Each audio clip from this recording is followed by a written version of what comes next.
روس کی بڑھتی جارحیت کے بعد 25 فروری کو ولودیمر زیلنسکی نے عوام سے خطاب میں کہا کہ وہ ڈرنے اور بھاگنے والے نہیں، یوکرین تنے تنہا بھی روس کا مقابلہ کرے گا۔ یوکرینی صدر نے بھی یہ کہا کہ وہ جانتے ہیں کہ وہ اس وقت روس کے نمبر 1 دشمن ہیں، جبکہ نمبر 2 پر ان کی اہلیہ اور بچے ہیں۔ صدر ولودیمر زیلنسکی کے بیانات پر جہاں لوگ ان کی تعریفیں بھی کرتے دکھائی دیے، وہیں ان سے متعلق معلومات بھی تلاش کرتے دکھائی دیے۔ پاکستان کے بھی زیادہ تر لوگ یہ نہیں جانتے کہ ولودیمر زیلنسکی کو سیاست کا کوئی تجربہ نہیں۔ وہ اداکاری سے اتفاقی طور پر سیاست میں آئے اور وہ جنگ دشمن حکمران سمجھے جاتے ہیں۔ خبر رساں ادارے رائٹرز کے مطابق سال 2019 میں صدر منتخب ہونے سے قبل ولودیمر زیلنسکی کو یوکرین کے کامیڈین کے طور پر پہچانا جاتا تھا اور انہیں سرونٹ آف دی پیپل نامی ڈرامے کے کردار سے کافی شہرت ملی۔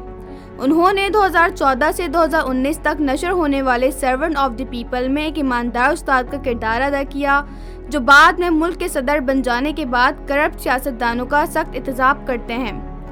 صدر منتخب ہونے کے بعد ولودیمر زیلنسکی نے یوکرین کے کرپٹ سیاستدانوں کا احتساب بھی شروع کیا اور اعلان کیا کہ وہ روس کے ساتھ دیرینہ تنازع ختم کریں گے، مگر ایسا نہ ہو سکا اور ان کے براجمان ہوتے ہی روس نے ان کے ملک پر حملہ کر دیا۔ ولودیمر زیلنسکی کو یوکرین کا نوجوان ترین صدر بھی مانا جاتا ہے۔ وہ اب تک یوکرین کے چھٹے صدر ہیں اور ان کی عمر 44 برس ہے۔ ولودیمر زیلنسکی جنوری 1978 میں سابق سوویت یونین اور حالیہ یوکرین میں یہودی والدین کے ہاں پیدا ہوئے، مگر ان کی مادری زبان روسی ہے۔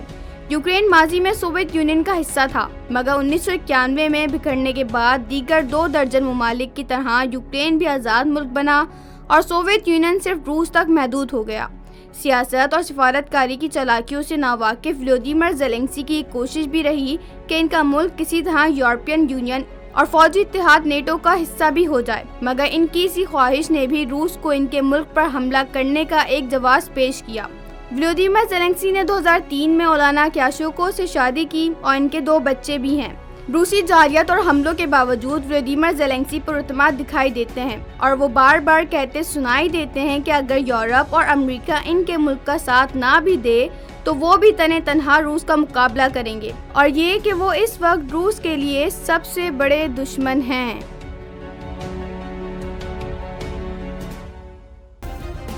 سبسکرائب کریں اور بیل دبائیں تاکہ کوئی خبر رہ نہ جائے۔